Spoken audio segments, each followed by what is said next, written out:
మూడు పచ్చి మామిడికాయలు తెచ్చాను, ముక్కలు ముక్కలుగా కోసి ఉంచాను. కుక్కరులో వేసి మెత్తగా ఉడికించాను. గుజ్జును తీసి గరిటెతో కలిపేశాను. అమ్మో పచ్చి మామిడి తాండ్మలే రుచిరా,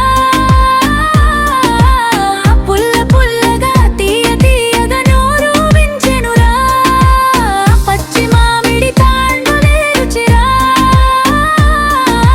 చిటికెడు ఉప్పుతో ఎక్కువ పెంచేనురా.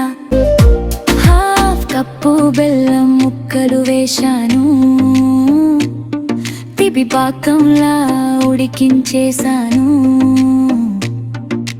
చిటికెడు ఉప్పు యాలకులు కలిపాను, చిల్లీ ఫ్లేక్స్ తో ఘాటును పెంచాను.